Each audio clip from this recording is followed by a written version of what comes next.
I'm going to start really by going to a screen share. So I'm about to disappear, hopefully, and you're about to get screen share. Okay, so you should have that now. Should be on screen share. And this is the outline that we talked about last week. We were looking at Daniel chapter 7, which is the original framework for biblical prophecy. It kind of looks at what's called the Bible calls, and Jesus referred to, remember, in the Gospel of Luke, as the time of the Gentiles. And that's the time that Israel, and particularly Jerusalem, is trampled under the feet of the Gentiles. So it starts with the conquest and the exile into Babylon, and it ends either in 1948 when Israel starts to return to land, or 1967 when it regained control of Jerusalem.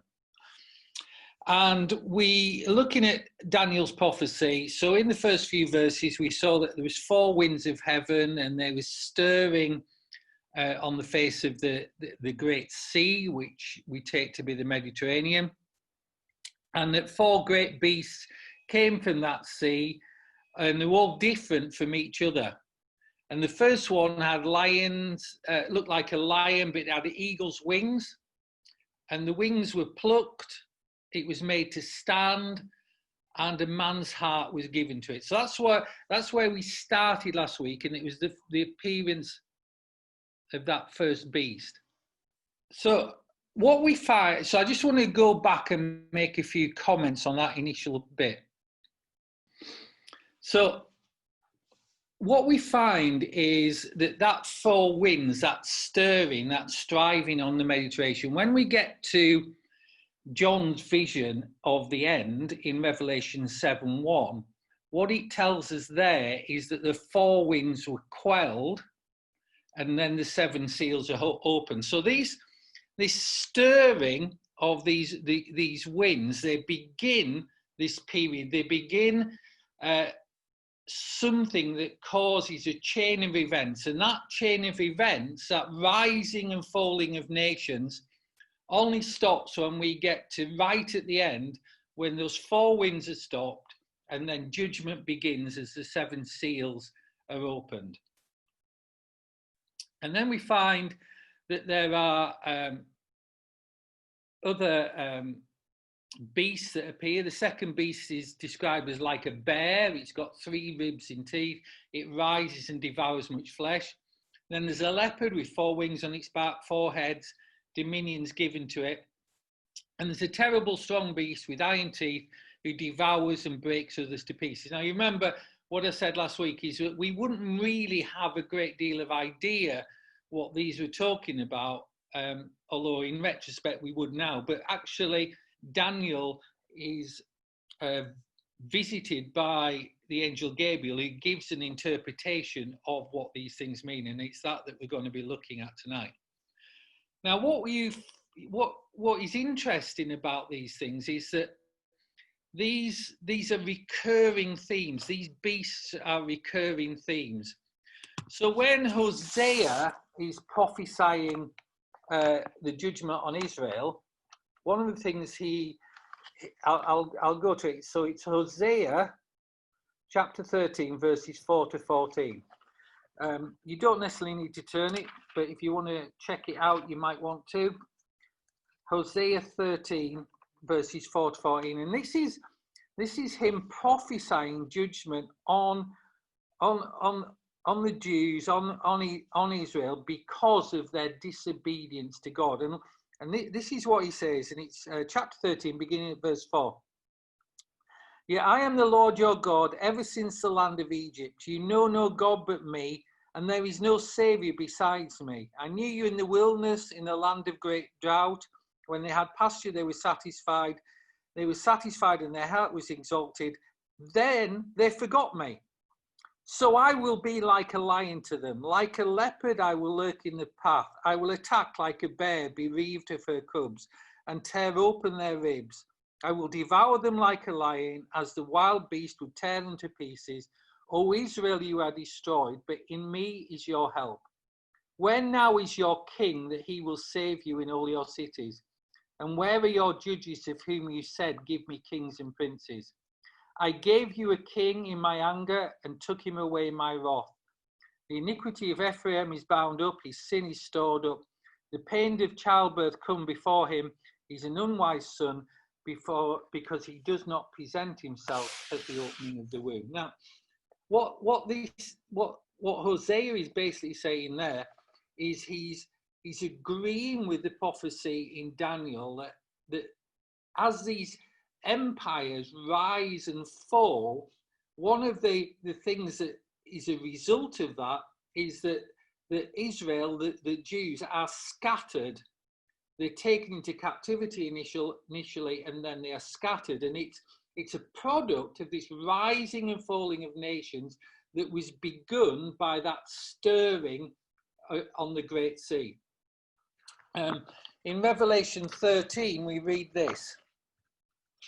Revelation 13, verses 1 to 2.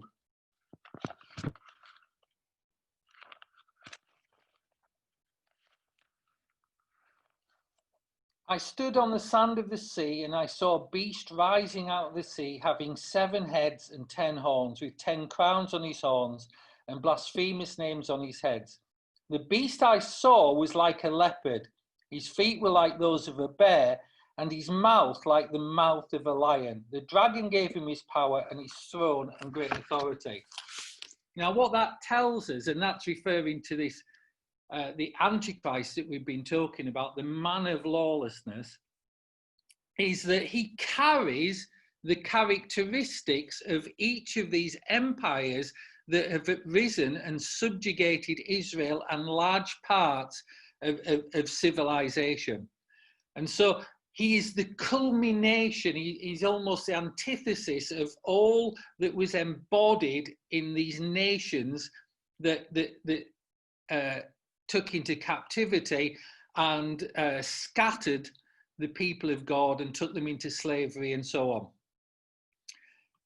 So then we have this prophecy talks about the horns, that there was a little horn that comes up. There's basically 10 horns. A little horn comes up, plucks 3 up by its root. This horn has the eyes like eyes of a man, and a mouth speaking great and pompous words. Again, if we look at that passage in Revelation chapter 13, we find that this character, this Antichrist, this beast, is described as having a mouth speaking great things and blasphemies. He wages war for 42 months. He blasphemes the tabernacle and those who dwell in heaven. And we've seen in earlier weeks, particularly when we've looked at 2 Thessalonians, that he rises because the world has become like him. He rises because he reflects the moral character. He reflects that rejection of God's ways, God's law, God's moral code that has been replaced by men basically setting their own standards of right and wrong, and a rejection of God's ways. And in 2 Timothy, we find that the nature of people right at the end, remember Paul says to Timothy, right at the end, in the last days, there's going to be difficult times or perilous times or dangerous times. And the characteristics of men at that time is that they will be lovers of self, they'll be boasters, blasphemers, unholy, and despisers of those who do good. So this horn, the Antichrist, the man of lawlessness, he rises up because he's like the world. He doesn't come and initially take the world by force. He's cheered in, and he's seen as positive. He's seen as the man of the age. He'll probably get to be voted Times Man of the Year, and because he is the epitome of how the world has begun to think and how the world sees itself and how the world wants to behave. And so that's the meat of the first part of this prophecy in Daniel 7. I'll talk about the second part of it, the Ancient of Days and the Son of Man, next week. End result, the beast is slain, and the coming of the Son of Man is like on clouds from heaven. Okay, so I just want to go through making some points on all of that. So I'm going to come back off screen share. And you should now see me. See me? Yeah. Okay, so what's happening here is Daniel is receiving, and he doesn't say it's just one vision, he's saying he's seen visions and dreams. So what he's summarizing in here was repeats. He was seeing this over and over again. He was seeing fragments of it. He was seeing the whole of it. And therefore, when Daniel describes it, he's had time to think about it, to understand the main points, and he's carefully chosen the way he's related this. So every word in this passage in Daniel 7 is really carefully chosen. And this takes place in the first year of what he calls King Belshazzar's reign. Now, the Babylonian Empire, the one that took Judea into captivity, the two tribes of Judea, because Israel has already been scattered by this point by the Assyrians long before and has disappeared really across the earth. But the remaining two tribes are taken into captivity in Babylon, and that was when the Babylonian Empire took control of Israel. And it was under this king called King Nebuchadnezzar. Remember, we met him briefly last week. And King Nebuchadnezzar he basically built up this empire, and he was succeeded by a king called Belshazzar. And Belshazzar began to change a lot of the things that Nebuchadnezzar put in place. He changed the spirit of the empire. He changed the moral code. Remember, Nebuchadnezzar had this kind of moment when he'd seen that Daniel's God really was God, and he proclaimed him to the people of the empire. And Belshazzar reverses that. He forced Daniel out of position, and power passed away from those who were stable, and the regime started to become unstable.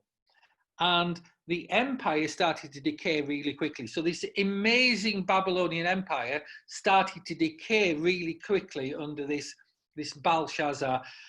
But Daniel doesn't know that this time, because he's seeing this in the first year of Belshazzar's reign. So all he's got the magnificence of the Babylonian empire around him that's conquered Israel, taken the two tribes into captivity. And what we find is he says that, I'll read it to you again. Daniel spoke, I saw in my vision in the night the four winds of heaven striving upon the Mediterranean Sea. It's inserted in mine. You might have the Great Sea, but most commentators say that's the Mediterranean. There's a commentator who's written a lot about Daniel. I don't think he's still alive. I think it's... well, he may be. He's called R.S. Wallace, and he wrote this commentary on Daniel. And what he says is that this is talking about a series of cruel beasts arising out of and belonging to this chaotic sea, the chaos of this world's life. So the chaos that exists within mankind in the fallen world.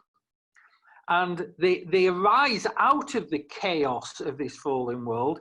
And the result is, because they're birthed out of that, they're cruel. They're domineering. They prey on predecessors. They conquer, and they exist mainly to devour. And that's kind of the pattern we've seen through 2,000 years of history until recent history. Certainly up to the time of the Second World War, people just built empires and conquered nations and went to war with each other to take land. So that pattern that has existed since Babylon, that began with the stirring of those waters, has continued right through history. And it says, and what he says is, the first beast had some nobility in its bearing and momentarily took on the appearance of man. But the others became more grotesque and cruel, and with their cruelty, they were finally subsumed by their own pride.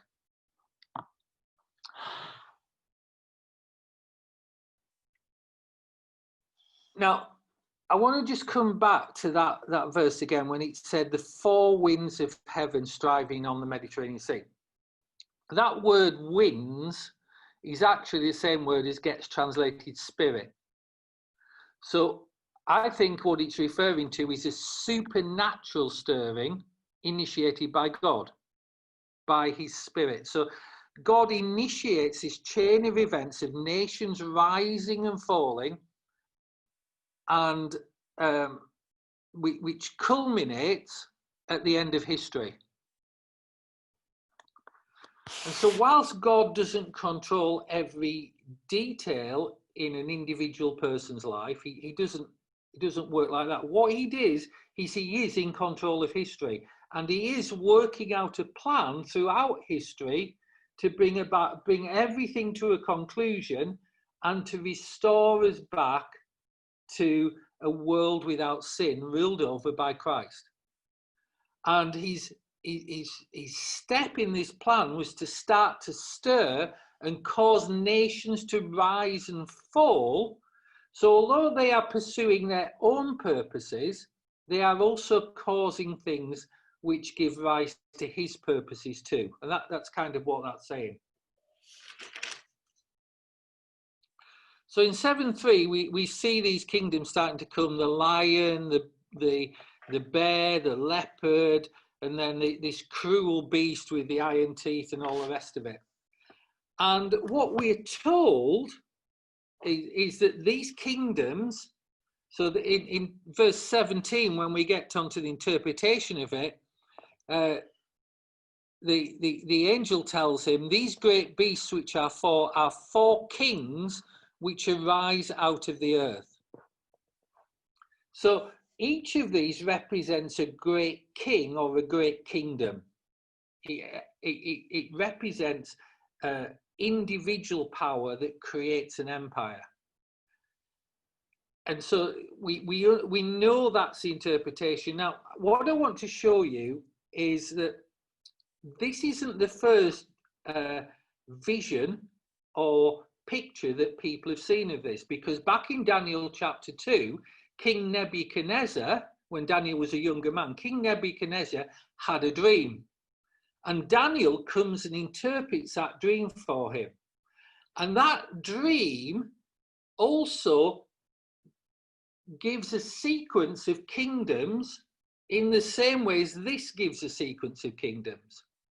So we can see a greater understanding what he's talking about when we put the two together. We haven't really got time on this, because really what we're focusing on the end times, but I just wanted to build this picture so we can see what's happening, is to go through the whole of chapter 2 as well as chapter 7 and the rest of it. But what I want to do is I want to show you a video now that summarizes in about 3 minutes what would take us about 2 weeks to do if we actually looked at the chapter in detail. It gives you an idea of what's been said in chapter 2. So I'm going to put this video up.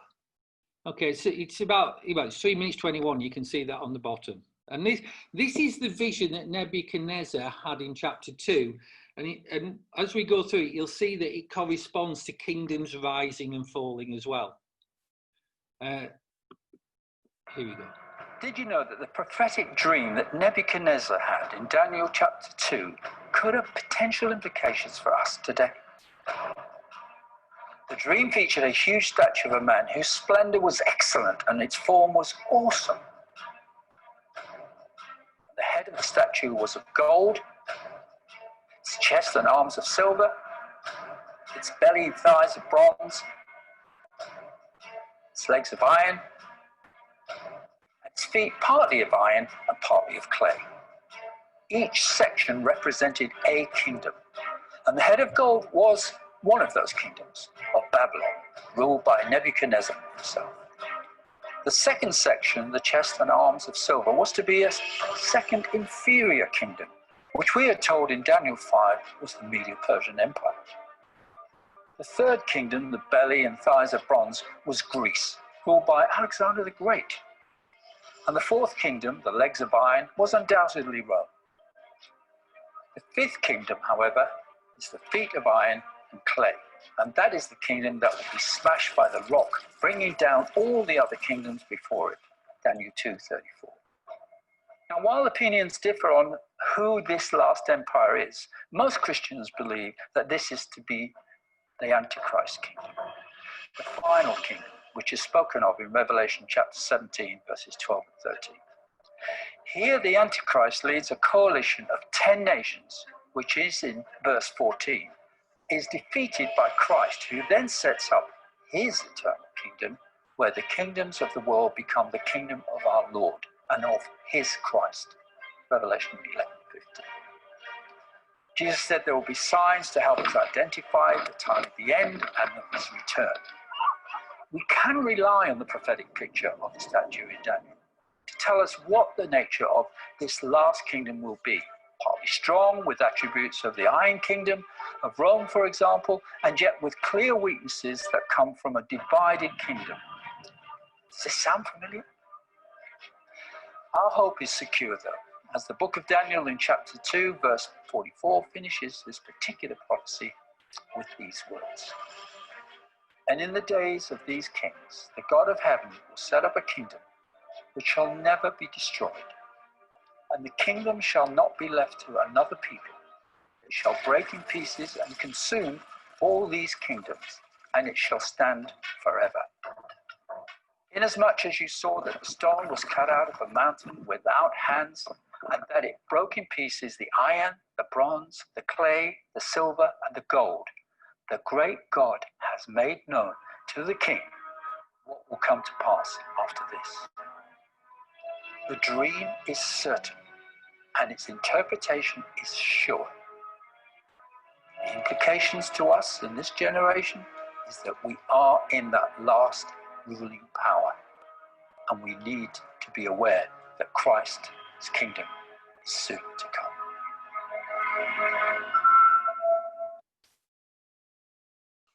Okay, got me back now. So, just showing that gives a clearer picture, really, of a sequence of events that we can now help us to understand this, because basically this series of beasts that Daniel sees is a repeat of that vision. And at the end of this one, what we see is that Daniel chapter 7, verse 17, these great beasts which are four kings which arise out of the earth. But the saints of the Most High shall take the kingdom and possess the kingdom forever and ever. And so we see that the culmination of everything is that the saints, that's us, get to rule the earth in conjunction with Jesus. And all these men's kingdoms that they thought were so magnificent and so powerful are subsumed, they are crushed, they disappear for eternity. And we're left with one kingdom, which is the kingdom of our God, ruled over by Jesus and us, which is kind of cool. I like that bit. So I want to run through, for the time that's left, I just want to run through these kingdoms and help us to understand what it's saying here, because it's important, because when Daniel sees this vision and when Nebuchadnezzar had those visions, none of those kingdoms existed. We're talking if 400 plus, well, no, let me see, to the end of the Roman Empire, we're talking an 800 or 900 year span of history which hadn't happened yet at the time Daniel saw these visions and at the time Nebuchadnezzar had that vision. And what we will find is that there is only one bit, that final kingdom, that is yet to be fulfilled. That what Daniel saw and what Nebuchadnezzar saw and Daniel interpreted it for him came to pass with startling accuracy, just shocking accuracy. And because of that, we can be confident that what is predicted for the end is what's going to happen in the end, which means we win, which is the cool bit. That we have nothing to fear because we will reign forever and ever with our Lord. And we can be certain of that because at the time Daniel saw that, he knew nothing apart from Nebuchadnezzar's kingdom, the Babylonian kingdom. He didn't know what was to come, and yet these dreams were interpreted for him so that he could understand what was to come. And next, in a couple of weeks' time, we'll see how accurate that was, because he gives us a lot more detail about two of those kingdoms. But for the moment, I just want to carry on saying that the really important thing for us is the bulk of that prophecy has already been fulfilled, and it is fulfilled completely accurately. Sometimes when we hear prophecies or people say things and they say, God's told me this, or I dreamt this, or whatever, we're never quite sure. But one thing we can be certain of here is that this is accurate because it's been fulfilled. And yet what Daniel was predicting was the rise and fall of huge empires. What he was seeing was kings rising and falling at a time when there only was the Babylonian Empire, ruled over by this mighty king Nebuchadnezzar. And so, the things that are to come, we look back on and say, oh, well, yeah, it's obvious. But it's not obvious when he hears it. It's 900 years of history that God's given him insight to. So I'm just going to go back to screen share. Okay, so we start with the lion. Let's have a description of that. The first was like a lion. It had eagle's wings. I watched until its wings were plucked, and it was lifted up from the earth and made to stand on the feet as a man, and a man's heart was given to it. Winged lions, this is the symbol of the Babylonian Empire. You've probably all seen things like this in museums or in books or whatever. That is a symbol of Babylon itself. It's a winged lion. And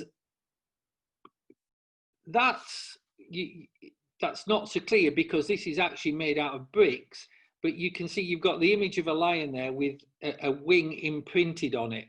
That is from the entrance to Babylon, called the Ishtar Gate. The Ishtar Gate was actually taken from Babylon, and it was rebuilt in its entirety in Berlin by Adolf Hitler.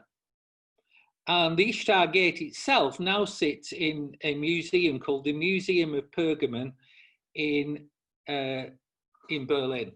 So that's actually there. You can go and see that in Berlin, and it's printed on the design of that gate. It's real, authentic. Yeah, that's real. That's authentic. That's not a CGI. That's kind of a bit of a grainy photo of what's on the Ishtar Gate. So when he's talking about a lion, everybody who heard that would have recognized that this is talking about the empire that's in existence at the time, that's just been established by Nebuchadnezzar, and now his successor Belshazzar is in his first year of his reign, and they would have recognized this is what it's talking about. So at this point, Daniel's looking back and he's saying this nation, the nation represented by a lion with eagle's wings.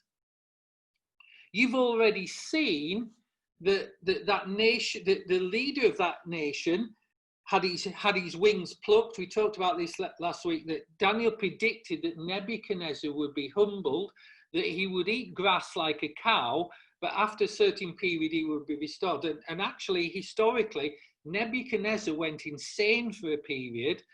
He lived outside the city of Babylon and he ate grass, and then he recovered his sanity and came back and resumed his throne. So he was lifted up from the ground, and when all that prophecy was fulfilled, Nebuchadnezzar came along and he said, you know, what Daniel told me was true. This is what has happened. We're going to worship the God of Daniel. And so that's what it says. So in a sense, one of the things that these prophecies talk about, whenever it refers to Nebuchadnezzar's kingdom, Babylon, it talks about it having the semblance of a man, the heart of a man. So there was some level of redemption still in, some level of turning to God still in these kingdoms that was represented by this man, Nebuchadnezzar. And then we get the second beast. The second beast is described as like a bear. It raised itself up on one side. It had 3 ribs in its mouth between its teeth. And they said to it, arise and devour much flesh. Now, what I'm going to show you is that this prophecy refers to the empire that destroyed the Babylonian Empire. And that was an empire called the Medo-Persian Empire. So let me just go on there. So that's what the Babylonian Empire looked like. That's how much Nebuchadnezzar had managed to conquer, shown in yellow. And this is where the exiles were taken from Judah to Babylon in 597 and 586 BC. So that little dotted red line there shows you that. So that's the empire we've been talking about. So that's the lion with the eagle's wings. The Medo-Persian Empire is actually much bigger than that empire, but it doesn't have any characteristics of man. It's a very evil, very oppressive empire. And that's what that looks like. It's much, much bigger. So the Babylonian one went round here, and the Mede and Persian one went there. So it's a huge empire for the time, the biggest empire the world had seen to that time. When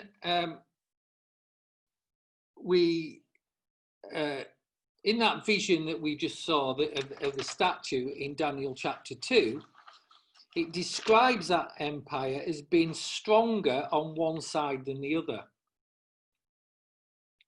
And in fact, what happened although this empire was in an amalgamation of the Medes and Persians, the Persians were actually the dominant part of that. And the 3 ribs were that there were 3 elements or 3 smaller empires that they conquered in order to establish this great empire. So they conquered the Egyptian Empire down here. They conquered the Babylonian Empire around here. And they conquered another area called Lydia, which was kind of around here. And so they subsumed 3 empires, not just Babylon, but Lydia and the Egyptian ones as well. And so they devoured much flesh, and they were very cruel. They put, hundreds of thousands to death in very brutal ways as they established this empire, and they ruled by force. And then the third empire we get is called the leopard, which has on its back 4 wings of a fowl. The beast also had 4 heads, and dominion was given to it. So what's that talking about? Well, we saw from that earlier sketch, so we gave the game away, that's talking about Greece. So that's the Persian. Let me give you a little bit of background to what happened. This Persian Empire repeatedly, over and over again, tried to subdue and conquer this area called Macedonia. Macedonia actually had a king called, at that time it was Philip of Macedon, towards the end of this Persian Empire. But Greece itself didn't really exist at that time. So when Daniel is having this vision, it's like 200 years in the future where Greece actually comes into existence. Greece was just a collection of city-states who kind of interacted with each other. And one of those city-states, the largest and most powerful, was called Macedon. And in Macedon, Philip of Macedon had a son who was called Alexander. And on the death of Philip, Alexander did two things. The first thing he did is he spent 18 months conquering and uniting and forming the nation of Greece. All those independent states, he took them like absolute lightning. He just came down, he took all the city-states. And then in his anger and his wrath because of all the things that Persia had done to try and destroy Macedonia, he turned on the Persian Empire. Massive, massive empire from his little area up in the top corner. And he absolutely decimated it in the course of a few years with a tiny, tiny army compared to the army that Persia and the Medes and Persians had. And his great asset in that was the speed that he could move his armies. The thing that Alexander discovered is that there was a huge military advantage in being small and able to move really quickly. And so he conquered everything by the speed that he was moving. The people were unable to stop that advance, even though his armies were much smaller. Now, what's interesting about this is Alexander built up an empire that was even bigger than this Persian Empire. And I'm going to show you it in a minute. And he built it up really, really quickly. Now look at what Daniel is saying a few hundred years before. He's saying this beast is like a leopard. It's got 4 wings and 4 heads, and dominion was given to it. Now this is really kind of key, because there's something here, and we'll see it repeated over and over again in the other visions that Daniel has about what was going to happen to this Greek Empire. Because Alexander the Great dies at the age of 33. He dies a young man. He has all sorts of personal issues. He is an alcoholic, and he basically destroys his own body and dies at the young age of 33. And what happens is his empire is then split 4 ways and ruled over as almost like a single empire initially between his 4 generals. And it's kind of astonishing that we can see these things in these prophecies, that it's split 4 ways.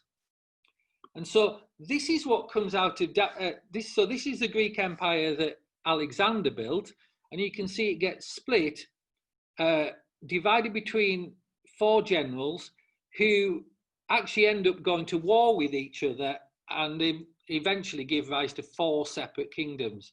There's Ptolemy, and he's the one in purple down here, down in Egypt, down there. So that's the empire under Ptolemy. There's Seleucus, he's yellow, and he gives rise to the Seleucid Empire. Some of you might have heard of that from history. There's the orange bit over here, and they're the Thracians under Lysimus. And over here in green, you've got Cassander, and he takes the Macedonian part of it. These two, the Seleucid dynasty and the Ptolemaic dynasty, they have further parts to play in history. The Seleucid dynasty gives rise to a ruler called Antiochus Epiphanes.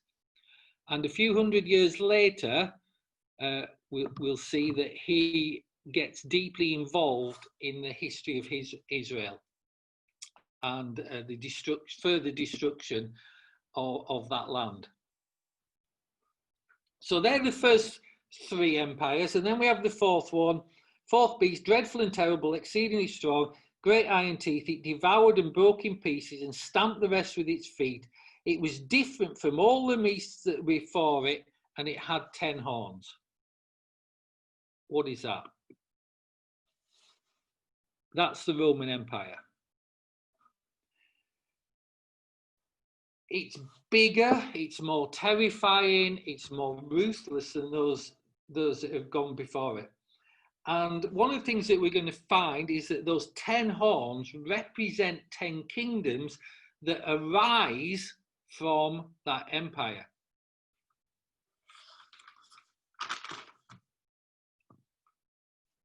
So here's the question.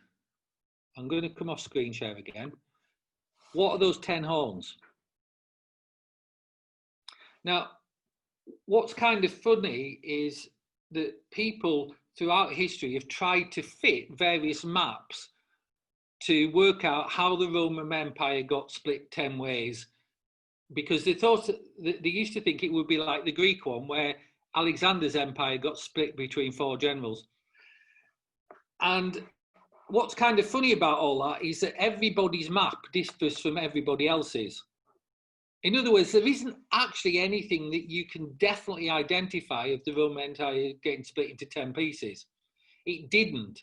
It actually got split into 2. It got split into Western and Eastern empires, and they ended up in different rules, and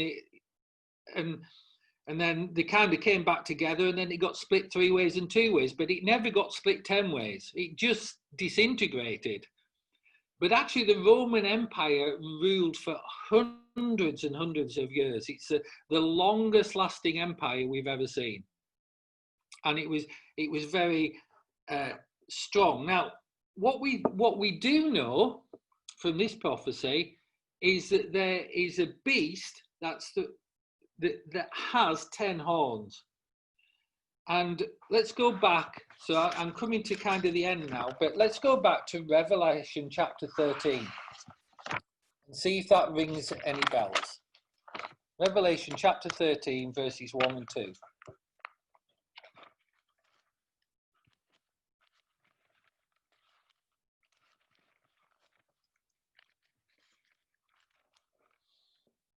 I stood on the sand of the sea, and I saw a beast rising out of the sea, the man of lawlessness, the Antichrist, having 7 heads and 10 horns, with 10 crowns on his horns, and blasphemous names on his head. The beast which I saw was like a leopard. His feet were like those of a bear, and his mouth like the mouth of a lion, and the dragon gave him power. I'd never seen this before until I started preparing this, because I've read those verses kind of a number of times, because you do your Bible reading plan, and Revelation's the one that comes at the end. So you read them, but I've never seen this before.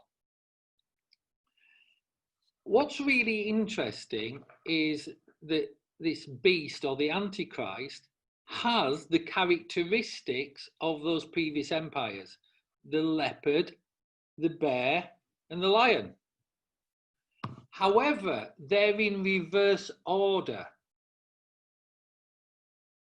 And so you go, well, what's the significance of that? Well, so this is marchaeology again, okay, but I think this is kind of significant, but I haven't seen this anywhere else. Why would it be a reverse order? Well, here's how the Antichrist comes. Firstly, he comes with astonishing speed, so fast that people cannot stop it. He's revealed. And dominion is given to him. And it doesn't take a huge, unlike Alexander the Great, it doesn't take a huge army for him to achieve the goals that he's looking for. He's small. He doesn't have this big army. He doesn't take it by force. One man and a few advisors take authority and take power of all the nations that are around. The second thing is that, he has the characteristics of a bear. The Medo-Persians rose by conquering 3 key kingdoms. the Antichrist arises by subsuming 3 horns. So again, we see that pattern as the 3 kingdoms fall before this coming king. And then we see the lion. And, you know, seen through men's eyes, these kingdoms, they appear glorious, like Nebuchadnezzar's kingdom appears glorious. But the beast falls during its reign and rises again, this time from the in Nebuchadnezzar's reign, he fell during his reign and rose again humbled. The Antichrist, being the opposite of that, falls during his reign and rises full of pride and anger and destruction and blasphemy. So the Antichrist is although he epitomizes all these nations and has the characteristics of all these nations, he is the totally twisted, evil version of it. Do you get the point? And he comes on the scene so fast and needs so little force to get there that he's unstoppable as he rises.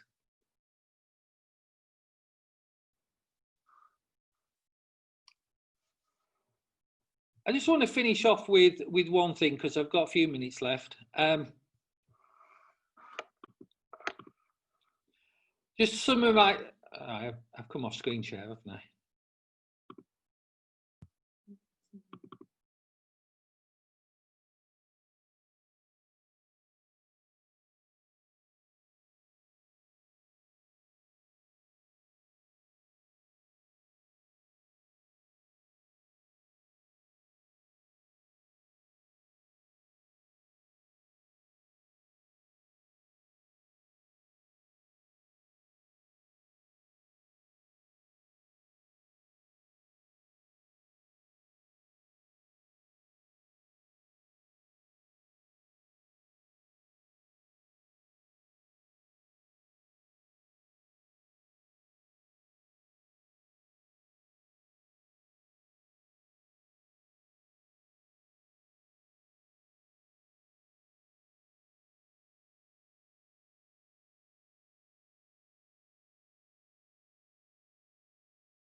Now, what I think is absolutely remarkable about that is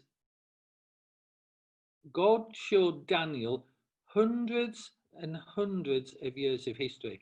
In fact, by the time these 10 nations rise and the little horn rises, God had showed Daniel something like 2,600 years of history, all spread out before him, and predicted the rise and fall of nation, the coming of kings, the way they would conquer, the methods they would conquer by. You know, when he calls it the Romans, the nature of that is iron. The Romans, all their weapons were made out of iron. They had iron in their armor. Their chariots were made out of iron. That's how they conquered. They were a nation of armaments and military might built on iron. And they just crushed everything before them. So what is kind of, I think, just stunning out of all this is that Daniel predicted all that, and there's one thing left to be fulfilled. And that is the rising of this little horn with incredible speed, with little might required compared to all that around it, and the taking of power of many nations.